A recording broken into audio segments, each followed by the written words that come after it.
Sky Howdy, and welcome back to another episode of World Bigfoot Radio. Once again, we got with us somebody that y'all been clamoring to have on the show again, and in case you missed it, he and I were both just on Spaced Out Radio at the same time last Friday, and totally took over the show. As a matter of fact, they didn't even do the news afterwards. They just let me and Caveman keep blabbing away. And if you haven't already heard Caveman, there's a quick way that you can get caught up on a lot of the stories and adventures that he's had, and even a couple new ones. And tonight we're going to be talking a little bit more about his background and some of the history of the Navajo Nation, which people don't usually get to hear about. And so with that, let's bring on our guest for the show, Randy Caveman Yazzie. Welcome to the show, buddy. Hey, man. How's it going out there? Loving spring. We're finally starting to get leaves coming out on the trees up here. That means it's almost time to go look for the Bigfoots. Yeah. Time to get a thicket in there. Yeah, well, I'm looking, when I go look at the mountains across the valley from me, they're all covered with snow still. And if we want to go where they are at, you've been there before. You imagine trying to drive up that road when there's snow on it? There's a reason they keep it closed in between May and October, so insane people don't try it and fly off the cliff, basically. Yeah. Yeah. That's down here, it went up all the way up to 89. Wow, you guys had a hot day today. We hit 76, which is the second day in the 70s we've had so far this year. So it's nice. It's actually starting to get warmer again. Yeah. That's why the leaves is coming out, and they're like, "Ooh, spring finally." Let's come out. Down here, it's just what we have as greens is tumbleweeds growing out now. So, okay. They turn really green. They get about maybe 2.5 feet, or some of them even bigger. And it turns green all of a sudden in August when the cold air swifts in. It just turns all of a sudden, just turns brown, and then they start racing with each other, with each other down the road. You see John, racing the road Wayne, runner. Yeah. Racing the road runner down the roads. Yeah, I was in Wyoming one summer, and they had plenty of tumbleweeds blowing around there too. It was the first time I ever saw them, and I was like, "Well, that's novel." They got plants here that just break loose from the ground and fly around and crap. They don't have anything like that where I came from. Yeah. Interesting stuff. But anyway, yeah, one of the things I wanted to bring you on for was to update everybody on. It's been almost a year, I guess, since you've been on the show. Anything interesting and Hostine related that has either happened with you or with people you've done investigations into what's happened with them, or they need your help or something like that. And then we can go on to something about your Navajo history. So take it away. Oh, yeah. Last night was the recent one for myself, and it happened on the south side window, and it's like a 3x4 window that I have in my room. And at first, I was just watching TV, and here I noticed that the motion light kept coming on, and there was the dogs were outside. There's like 1, 2, 3, 4, 5 of them outside, and they usually lay in the front, or they'd be doing their own thing out there.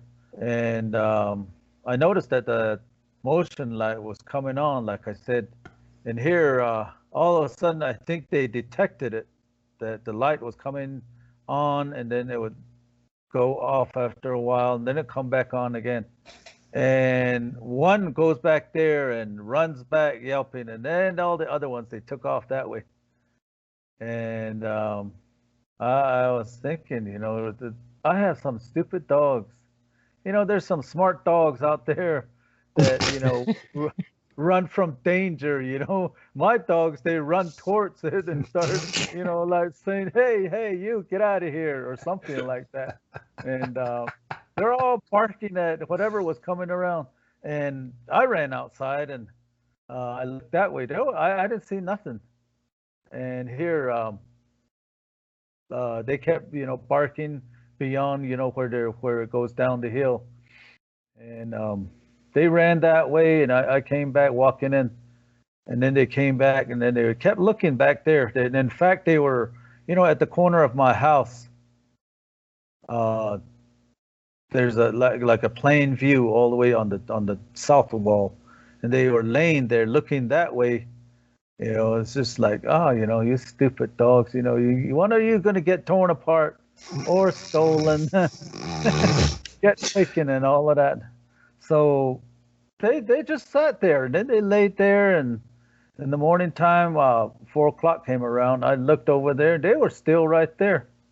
So in the evenings, they bark towards the southwest, which is where it goes downhill. So that's what they do. My dogs. The other one, the big one, is just laying from there. Didn't care. What happened to the other one. She was just laying back there. Just licking his lips. So that was it. So I got some stupid dogs that run towards danger, just like I do. Either that or they're really brave dogs, one or the other. Insanely like brave. That. Now, I've had other people tell me that about the dogs, too. I know one lady that goes out and walks around the woods and films them, and she has her dog with, and she says when they're nearby, she can't smell them yet, but he can, and he'll start licking his chops, like he's trying to get that icky smell off. Yeah. His chops, yeah.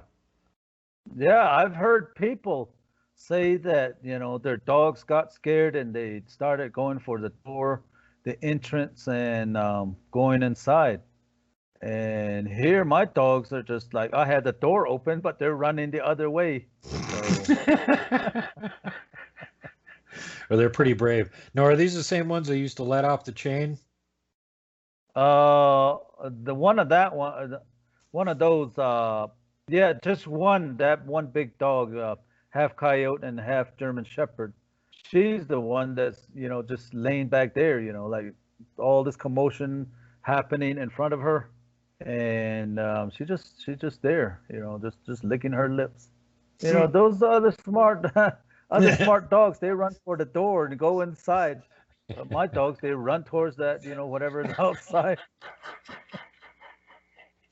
Well, at least they ain't being darn traitors like the other ones that would go play with the boogers and they'd let them off their chains and stuff. Yeah, they would run off with them, probably like play out there with them. Yeah, they'd probably start showing up and giving them bribes so they wouldn't bark and they could sneak around your damn house all the time. They didn't have to worry about the dogs giving them away. I know how those cheaters work. Yeah, I bet that that's a good point.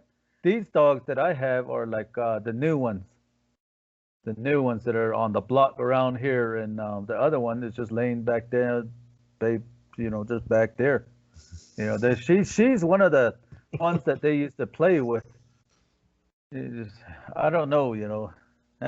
She comes around. She knows better. Oh, if you don't go bark at us, we'll show up and give you a treat later. Okay, I ain't barking. I'm just gonna lay here. Yeah. Yeah. Waited to get taken off the chain and all of that. Yeah, exactly. Oh, them other ones can stay on the chain. I'll let you off. You gotta start watching. If that one dog starts getting let off the chain and the other ones aren't, you know what's going on. Yeah. That was the reason why I put up that motion light back there. I wanted to know when they came in. They right now it's 10:42, so they come in the evening at dusk. Some of those, they come in at dusk, and then they'll be sitting on the hilly part, with where all the bushes are at, and they slowly, just come in. Well, how far is it from your house to the edge of the big embankment going down to the wash there? That's not very far, is it?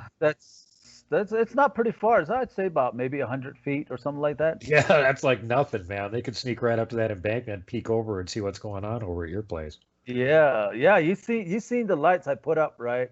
Yeah. Like it It's like a They look military like, compound in Afghanistan. Got so many lights on. yeah, so many lights, floodlights and all of this, and they're still coming. So that's how they are. And my stupid dogs, they're just all, like you come any closer, we're gonna still bark at you until Randy comes out or something like that. And those smart dogs that I hear people have, they have, they run for the door and they go inside. They get let in, and the danger's outside, but the dogs and all the family members, they're all inside. That's pretty smart. Well, here my dogs are just out there, hey, hey, hey, hey, hey, really barking away. Hey, Randy, there's one over here. Come out and make a stink about it. It's this way. Bark, Yeah, bark, bark, bark. yeah. Even, I have my cats right out in front, kind of like halfway in between the corner of my east wall and my door. My cats are right there. My cats are making a ruckus. Hey, whatever they say. Everybody else, all these animals are making sounds like there's a monster out here. And then, I walk out. And then that's the one thing too. When I walk out, they look at me. And then I start walking towards them. That's when they start to get up again. And then they run after. By that time, I think that the Hostines like running away or walking away. And here they run after them. He's like, oh crap, Randy's coming out. He'll try and take a picture of me. I better get out of here. Yeah, yeah. The Hostine will be thinking that, but then the dogs are like, hey, he's coming. Let's go bite that other one, or something like. Now, you told me that there was, mostly you've been involved in doing stuff in school, so you haven't really had much time to do investigations, beyond your own little area. But you've had a few other reports, and you were telling me the other day about one where a lady saw a gigantic white Sasquatch there. Oh yeah, that happened about 2 years ago. She keeps telling me, I keep telling you, you're not saying anything about it. And that's my one of my aunties that's in Arizona. She says that. I keep telling her, I said, what am I going to do about it? It already happened, and you will be out there looking at the shade house, like finding Bigfoot or something like that. The hot scene's already gone, and we're still investigating 2 years later. Yeah. So, well, and have what they she seen him at all since, or has there been any other activity, or was it just a they one-time sighting? that's my uncle. My uncle tells me that they always come up from the wash that we used to live by, Mhm. and we're like the last line of defense, so to speak. We're the ones that's closest to the wash, Right. and that's where I grew up, and they used to come up from there. But I only seen black ones. That was it, and they would just walk right alongside the wash area, and then they continue on. They would walk up, and then they just walk on that side. Just take a 90-degree turn and just walk off. And that was all they did. But I guess this one my auntie saw was that this was further in, and it was standing by the shade house, what we call it, and it's all made out of leaves and woods and all of that. It's a square structure, and it was standing by it, and it was those structures that they're like about 9 feet high, and there's right around there, that people just put it together like that, all square. But she said early in the morning, around 8 o'clock, was just what she said.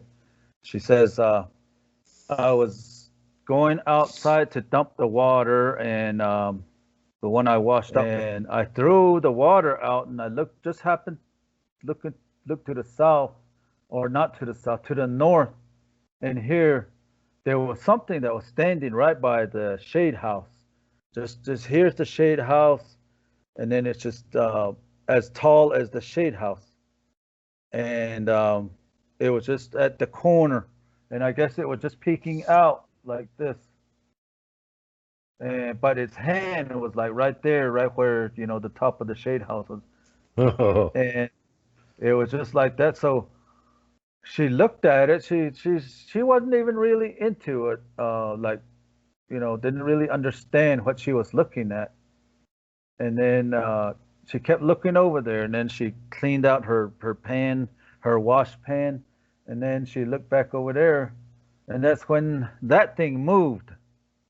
Stepped forward because it was looking back at her, and it moved. It made a step forward, and that's when she knew. That's when she found out that it was just in the really, found the size of it and how bulky it was, and it was all white. So it walked out kind of like halfway out in the clear, and she just bolted inside. And she said she ran inside and locked the door and ran to the bed, crawled under the covers and covered her head. And all that time, my uncle was playing solitary right there. oh God. What's going on? He says, there's a monster on that side of the in our neighborhood. There's something white. It's real big. It's as big as the shade house. And then she described it. And then he says, oh, okay. And then he continued on playing. And here, I guess she kicked up the cards from him. Because she And wasn't getting his attention fast enough, so she upset the card game. Yeah, she just kicked those cards, and then he stood up, walked outside, and then he looked around, and he told him, where did you see this? And then I guess she was still under the covers talking to him. It's on that side of the house, the square house with the shade house in front of it. So I guess my uncle kept looking over there. There's nobody over there. Nothing. It's probably just your imagination. Maybe the water got splashed in your eye when you dumped it. They started to argue right there for a little bit. and she says I stayed under them covers for 1 hour. I didn't care if I was sweating. She says I was under them covering my head. And finally, when I, got back out, and then I saw it was really daylight, and then I walked out, and then I looked back over there, and, that's where I've seen it. She says, I seen a white one. She says, are they white too? And I said, yeah, that's what people say. They're white ones too out there, silver ones, gray ones, and black ones, and brownish ones, and Reddish different ones colors. and brindle ones, and yeah, you get reports all different colored, Yeah, even blonde ones. yeah. So, and then I told her that you're not doing anything about it. She said, "What am I going to do? You Yeah. want go out there and say, hey, don't come around this place and stuff like that." I said, and she says, "Oh, you're just making fun of me." And that was the end of the conversation on that one. And she was all mad about it. Well, what does she think you're gonna do? Go out there and put down a fly trap with super glue, and then when he gets stuck on it, you're gonna pull him out of there and drag him Yeah, away, relocate him or something. or shave it or something like that. So, I don't know what she wanted me to do. Catch it and haul it away or something. That's Because that's the that's what we impression do. I'm getting. Yeah. Yeah, I that's thought you were that's like the Marlon Perkins and Jim, and you had rocket powered nets that you could capture it with, and a tractor you could haul it out with. yeah, I'd be willing to bet, since they haven't seen much of it since then, that it probably isn't really around there, and they don't need to worry about it. yeah. And here my cousin on that side, she says, early in the morning it comes up. Right. Before the sun comes up, you can see that thing standing right there at the edge of the wash, Hmm. and then it go back down. And we have to be careful of what we, take outside, she says. So they have seen the same one again then? No, not the same one. She said Yeah, that just one other ones. was dark, yeah. Yeah. And then that's what she says, and I was like, oh, okay.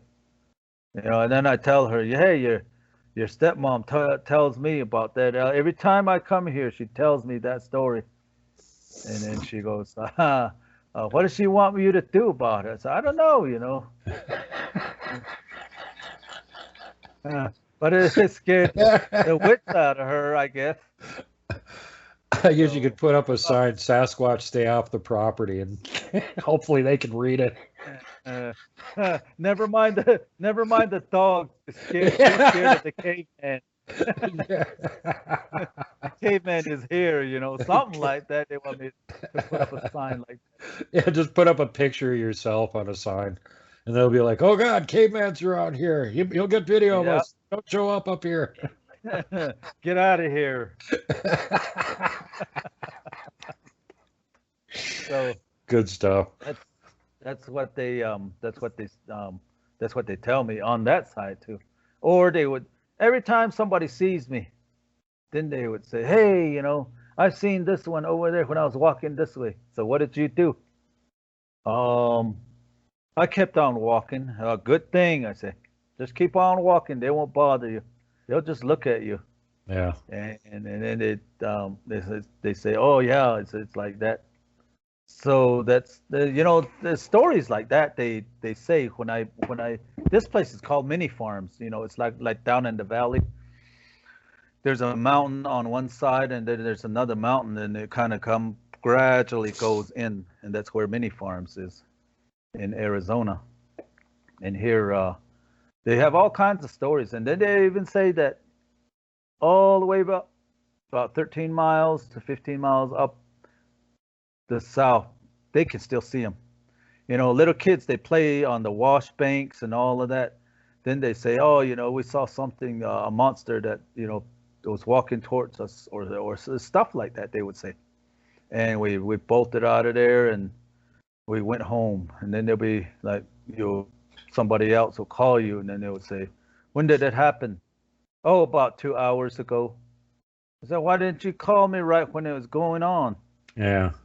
Well, you're still over 100 miles away from us, so it's gonna take you about an hour and a half just to get here, and then set up your camera. I said, "I'm not gonna set up my camera. I'm just gonna jump off, just like those natives on TV.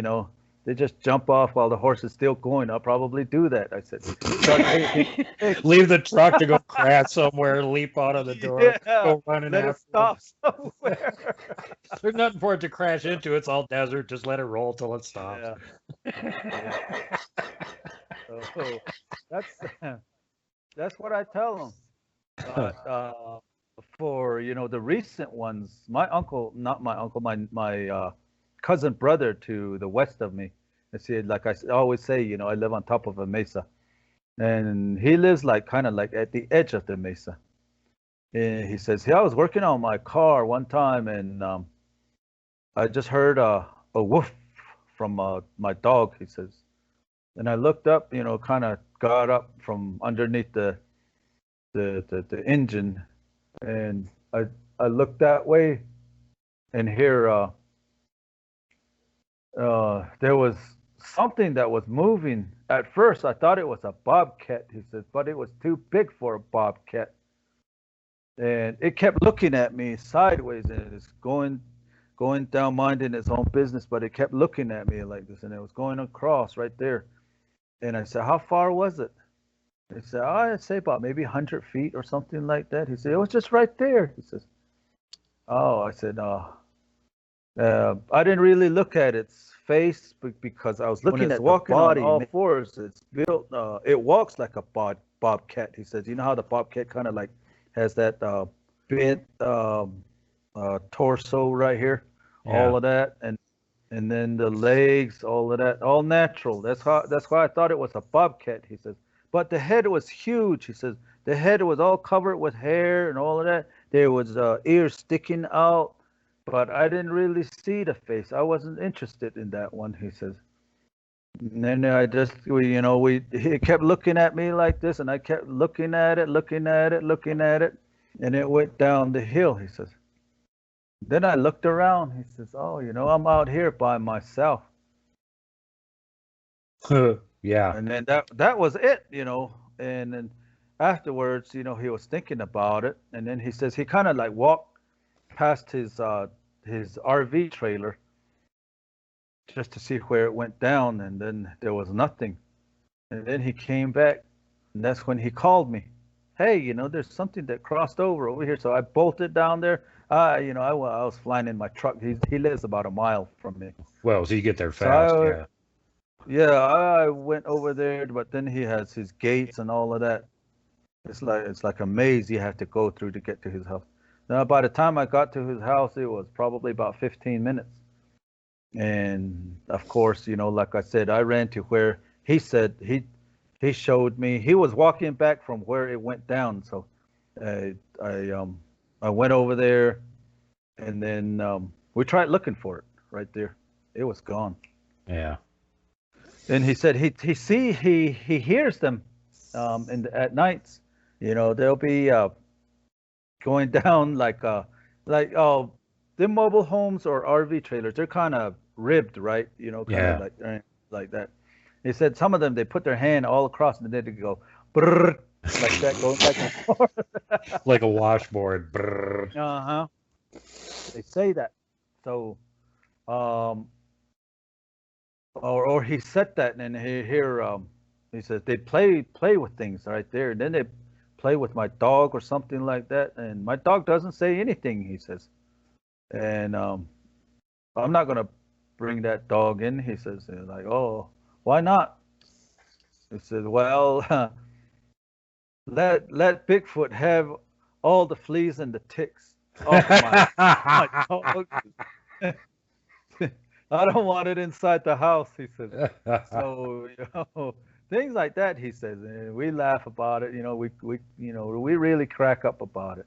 But we never found it.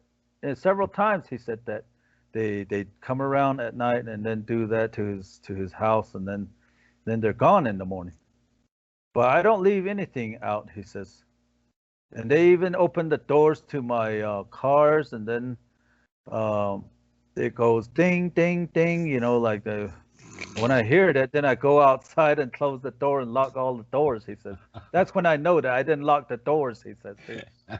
So, because they know how to pull the latch and open them, right? Yeah. Wasn't there somebody else?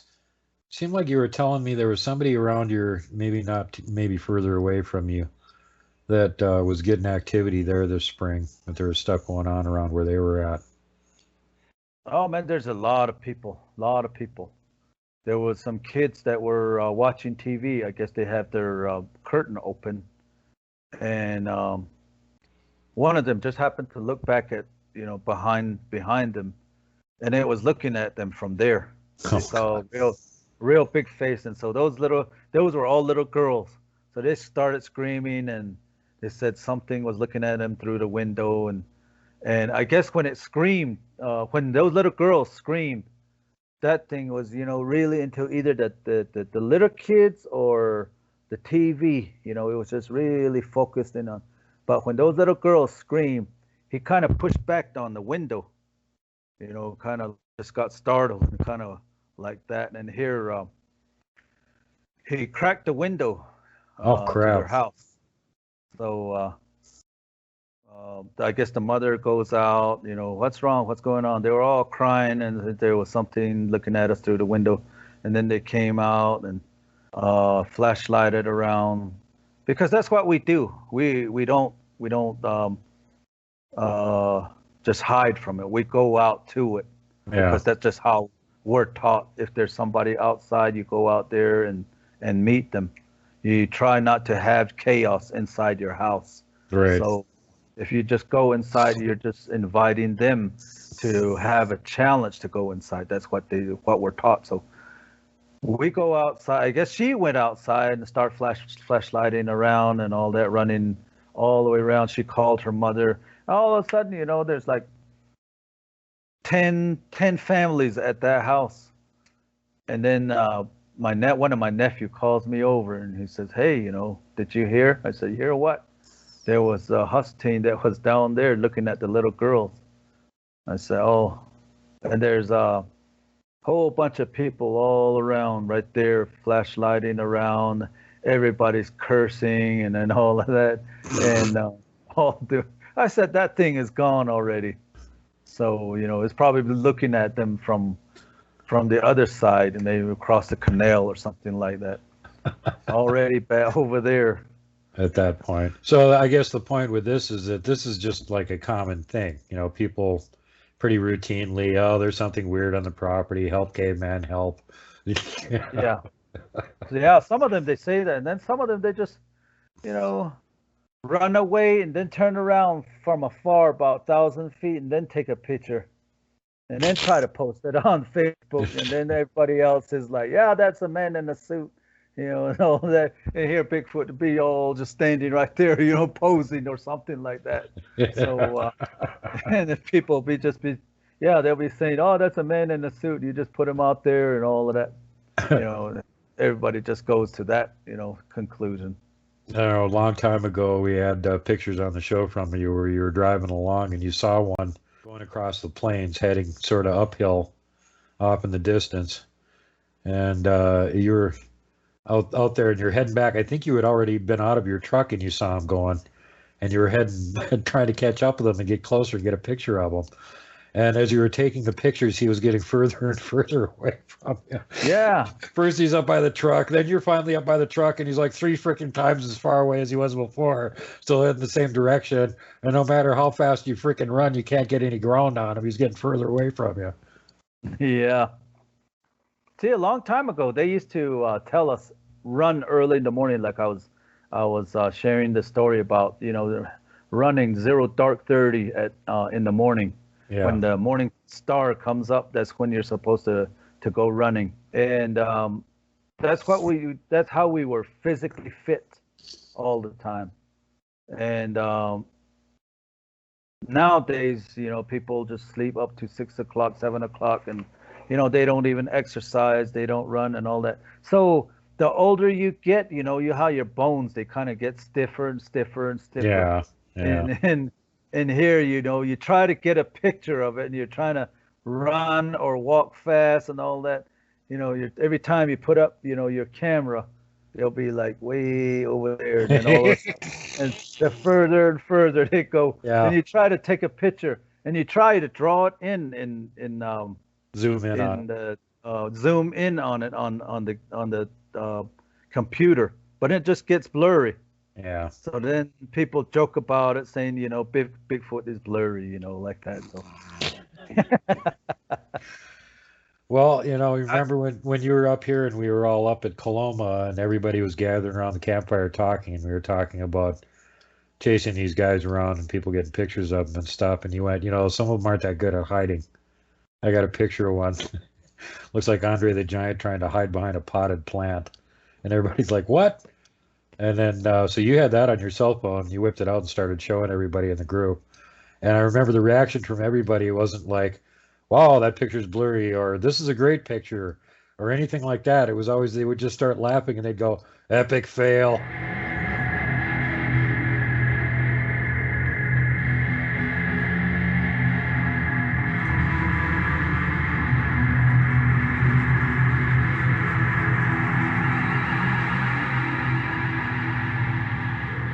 Yeah.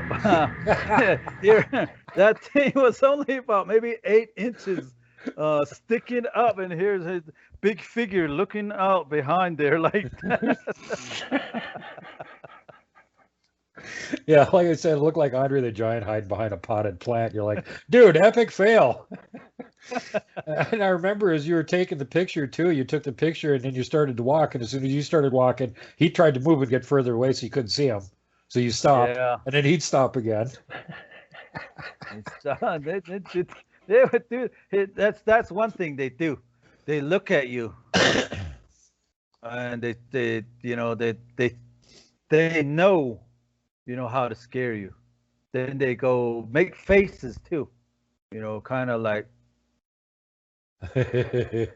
that, and then they do that. They show their teeth, or they'll kind of pucker up or stuff like that. They try to scare you like that. And here, when you're still looking at him, like, you in your mind, like in my mind, I would be thinking, what is it trying to do? It's making faces at me. And then it would have that long stare towards me, and then they would look to see what they could run to go hide behind there. Yeah. And then that's when I get my confidence, when they look back to see where they could run. And sometimes I would say, all of a sudden I would say, whoop! And they would get all scared. They would take off. Caveman, quit scaring Bigfoot. Quit running around out there scaring those Sasquatches. That's why we can't get near them. You're out there scaring them. And here, I did that to a coyote when I was going coyote hunting one time. It was bothering my grandma's sheep too at the time.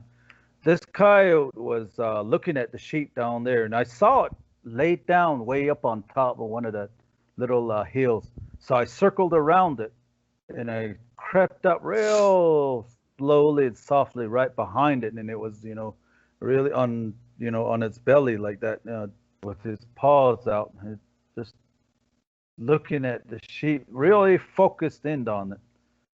And I walked up behind it, and it was just real close right here, down below, right below me. And I said, I grabbed its hind end, like that. And here, he just let out a yelp, right? That was and that coyote just fainted right there, just that, because I knew when he let out the yelp, he kind of went back, and I guess he saw a real big, large figure, which was me, right behind it, and it just, fell over. And then I was looking at, hey, buddy, because he's a spiritual person too. Right. So I said, buddy, I didn't mean to, make you faint. I was just trying to scare you. I said, look back at its butt, its turd fell out. You literally scared the shit out of him, Caveman. Yeah. And its turd fell out. And I looked back at it, and his tongue was all in the dirt, like that. And I tried to wake it up. And then I started to do that, if you still have a pulse. See if there's a like pulse. That. Yeah. Yeah. So I started doing a good grabbing his head. It's just it went all limp. And it did that. Wow. That's weird. And here, it died. Yeah, it died. I used to be that stealthy too. Even the badger really digging for a rabbit, I think, because there was a rabbit hole when I used to go by there. And here, next thing you know, there's a big hole. The badger's right there, and he was sniffing inside or something. I thought he saw me too as I was walking up to it real slowly, and it went back down in the hill, in that hole. And here I grabbed its tail too, and one of the legs. And I flung it way out there, that's the first time I heard, a badger yell like, ah, like that too. And then it hit the ground right there. After it came to its senses, it got mad and started running. I bet he did. Oh, yeah, I was running, booking it away from him and all that. And like I said, I used to be really fast, Yeah, you would need to be right about that. So it did that. So I used to creep up on things like that. When the deers, they would come down from the mountain going through the Chaco Wash and the San Juan River, either side, then, I would be sitting in the bush too, and then they would just go right by me. And then I would grab its leg like that, and then they would kind of just jerk at it. That's what they used to do. And that's how stealthy I was. I was out there, and I used to mess with all these animals, all of that too. I got a weird badger story for you. You've heard of the guys down in the south that catch the catfish with their bare hands. They noodle them. They get right in the water and they reach underneath the logs and then holes in the edge of the river bank and reach around until they find a big catfish. It chomps down on them. And then they pull them out and they got catfish. Well, that's noodling. Well, there's these idiots in Wisconsin that tried badger noodling. And so you would think only one idiot would have ever tried reaching into a badger's hole with the badger facing them. Because what happens is the badger grabs onto your hand and doesn't let go. So either Yeah. you pull your hand off or you stand there until you die of starvation, exposure, and blood loss. And like again, you would think only one idiot would have tried badger noodling, but they actually have 3 examples of that in Wisconsin where idiots tried badger noodling and ended up dead. And as long as we're on the subject of Wisconsin, there's a park up there called Estland Park. The guy that named it, this is about 100 years ago, and donated it. It was his property, and there was a giant earthwork pyramid there. He named it that is because it reminded him of the pyramids down in Central America that the Aztec had made. So it was his theory that maybe the Aztecs made that. Well, now, interestingly, according to their oral history, the Aztec actually came from way up north and did used to live in the north and then gradually moved south. And one of their medicine men had a vision that they needed to move the whole tribe south, and they would continue to go south until they came to a place where they saw an eagle with a snake in its beak that was sitting on a bristly branch, and and this was Mexico. This is when they went down, they saw this, and that's still the emblem of the flag in Mexico. That's where that came from.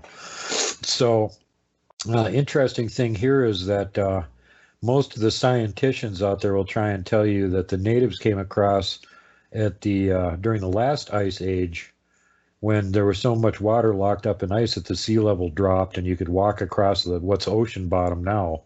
And there was a strip of land there called Beringia, and they're claiming all the natives that are here on the continent came across at that point.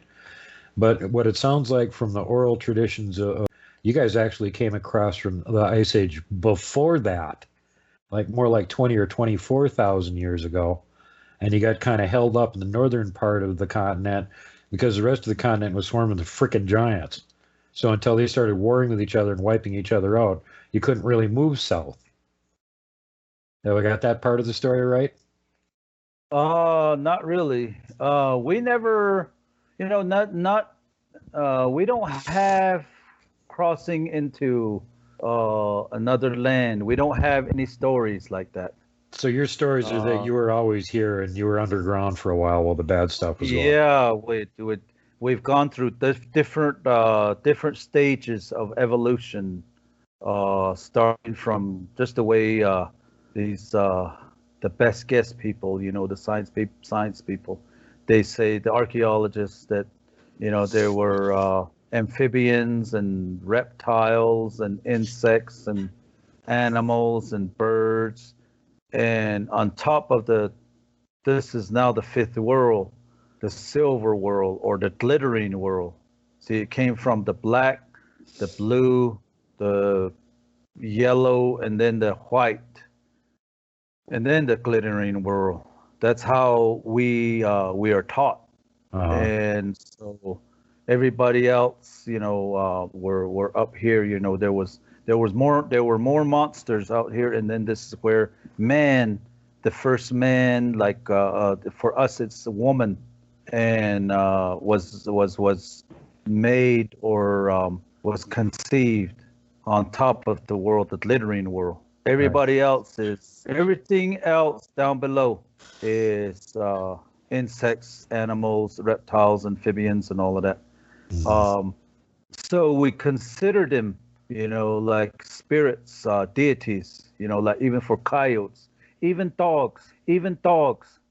Dogs is like the same story as Babylon, the story that how the language was changed. That's the dog story, kind of like, in the same way.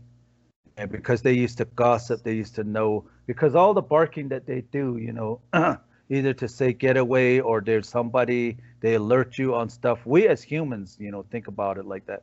But a long time ago, they would say, oh, there's a person coming. There's a person coming. There's a person coming. And then the owner of the house would come out and say, oh, where? And they're right there. He's hiding behind a hill or something like that. Yeah. Or then they would start saying they would trot all over the place, or then they would sniff out stuff, and then they would say, "Oh, this person's scent is right here," and then this other person sent this woman. There's this man scent over here, and then there's the woman scent over here, and this scent was your wife and stuff like that. They used to, gossip all that, back to the, their master. Mhm. So they just decided that there was just too much information going on, and a lot of it was they would even the dogs had a sense of humor. They would tell on somebody saying, "Oh, your wife is going with that other man," and then or the man, they would tell the wife, "Your man is running around with that woman." Then they would get a kick out of it, and there will be people fighting and all of that. And so their language was changed because of that. So they were just made to say woof, woof, or bow wow, or whatever. That's Mhm. what, we're taught. So going back to the land like that, see, that's why we always say big brother to some certain animals like the bear, the cougar, or the wolf, or some brother or something like that, sister, or grandmother. We kind of see the grandmother as like the reptiles, Mhm. like the lizards and all of that. Even how the green lizard is. To us it's called the blue turquoise boy, and as the green lizard has all these different colors on the neck, like that. So the Navajos view it as having necklaces of all different colors. So it's a deity, even though it's just running around out there. It's a deity. It's a spirit. It was Mhm. way. It was here way before us as human. That's what we're taught. So somebody that's just coming out doesn't has a closed mind, saying this is, it's this way and all of that. We'll never understand. But if you know you hang around me, I bet you I make you understand and tell you stories about it. But then there's these things that all these animals we call brothers, sisters, grandfather, Right. father, Different and all of animal that. nations too. Different, Most of the native yeah, tribes different, talk about that, animal yeah, nations. and Question I all of got that. for you now is when you guys were underground, were you just there on your own, or did you have help from the ant people? Because some of the tribes down there in the Southwest said the ant people actually helped them when they were underground. See, that's one thing. The ants are viewed as just the army. Hmm. The way that my grandfather used to say was, it's like the Roman legions Yeah. and the Chinese armies. All these, they would just march and march and march, and then they get into a battle, and then last man standing or something like that. They'll get that far, or they'll separate.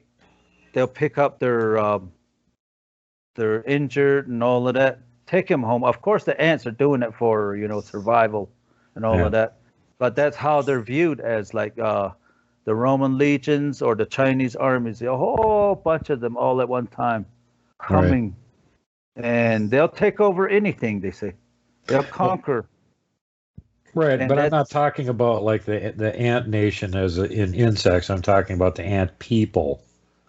That some of the Southwest natives, yeah, and they've got the same legend as you guys. They were underground for a while, but their legend is that they had help. The ant people were actually helping them, and the way they describe them, they look like little gray aliens. yeah, that's one thing that they always say. They're the ones that brought now knowledge. Hmm. They're the ones that brought knowledge, battle, armor, and all of that. They were great thinkers. They could build stuff, Right. and they're the ones that are being kind of like the ones that build the pyramids. Hmm. Nowadays the ones that we see, and their ant hill is just the same. So that's why it's like that. That's why they wore armor, hard armor, and in order to have the armor, they in traditional history, those ants, their antennas were considered as feathers. Like thistles that came out. Yeah. And that's what they're depicted as. And all the rest is armor, but they would always be the one to have food, always have a place to go to, and take you out of danger, so to speak, like helping the other animals. Right. But people themselves were not born until the surface world. Like I said, these ants were down below. They came up like that. So that's all. All that they would take you. They would take you to a place where they can protect you. They'll take you to a place where they will feed you. Like maybe there's a dead carcass, and then you eat it or something like that. They'll take you to food. In that way, the Navajos view it as the ants helping them. But they're the most evil people on the face of the earth because they have too much knowledge.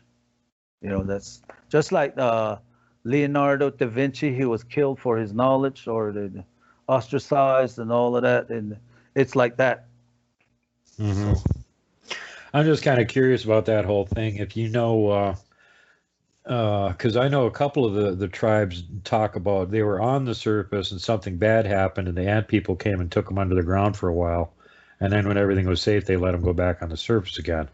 And then there's other tribes in other parts of the continent that all talk about being up north and moving south, or moving from one part of the country to the other. Apparently, I think it was the Cherokee at one point, thousands and thousands of years ago, I think, were the ones that lived out in California, and there was some kind of big eruption or something, and they moved east, and that's how they ended up where they're at now. And then the Chippewa and Ojibwe actually started way further east than where they are right now, and their leader had a vision that they should keep going west until they run into an area with lakes where there was food growing on the water. And when they got to where the wild rice was, they stopped there. That's northern Minnesota. So all these tribes have different legends about how they moved from one place to another and what made them move there. And some of the further northern ones talked about when they showed up, they couldn't go any further south on the continent because too many dangerous animals and frickin' giants were trying to kill them. So until that situation kind of resolved itself, there wasn't a whole lot they could do. So it's real interesting, and you guys have the legend that you actually had a big war with the giants and teamed up with some other tribes and drove them north, apparently across the Bering Strait, back into Asia, and left part of your tribe there to keep it so they wouldn't come back again. Yeah. See, all of that is in a ceremony. So that one, that says that they were starting something similar as Sodom and Gomorrah, like that. It was starting to get bad, and here they were driven off. These other tribes too, they kind of participated in it, and they drove them off north. That's the reason why on certain flags they would have the north as black, the color black, because all the bad stuff was driven that way. So they went through the big trees which went up into the heavens. That's what they say. And that then sounds they went a lot further, like the sequoias of the redwood forest or something. yes, North of it. yeah, all of that, and then all the way up north to. They thought they had made a detour somewhere because it turned out to be all white, and there was they looked to the left and there were monsters, coming up from the sea. They thought it was the water monster that was following them. So, but they were still these evil people. They were driven all the way up north they thought they were in the east because east represents white, so they went from there, and then but then they started to see that it was cold. In the east it was, just harmony, nothing, everything's perfect. So this wasn't like that until they got to the edge of the land. And there, what I can compare that to is Moses taking his people out of across the Red Sea or something like that. That Right. happened. And but it was from Alaska, that, nowadays Alaska, Nome, Yeah. all that area, it's closest to Russia. They found out that there was an island right there. They said in between Russia and the United States or Alaska. So these people, some of them swam across, some of them made boats and all of that. They had with them, and even with the rafts, and then they got to there. But then them people that were being exiled saw another land way across in the west.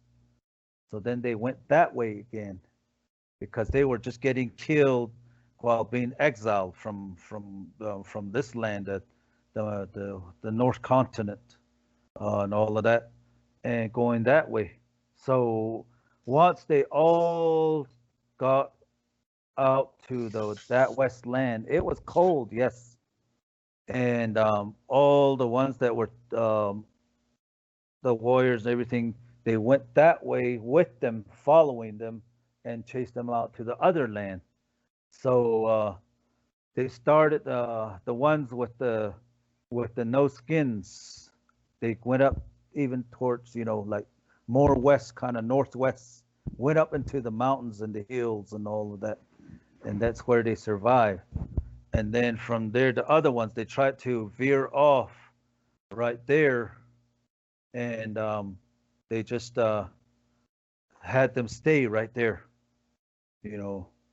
And then the ones that they pushed for more forward, those were the great thinkers, and those were the ones that were supposed to perish in the sands right there, the Saharas. Mhm. So all of that, they were supposed to perish right there. But then the other ones, the very aggressive ones, the ones that didn't have the the wild people, more or less, like didn't have no, didn't want to go with the flow of authoritarian rule or stuff like that. Those were all put to the edge of the other ones. They couldn't go no further. On the way back, they found that the people that were supposed to perish in the sand had dug up water.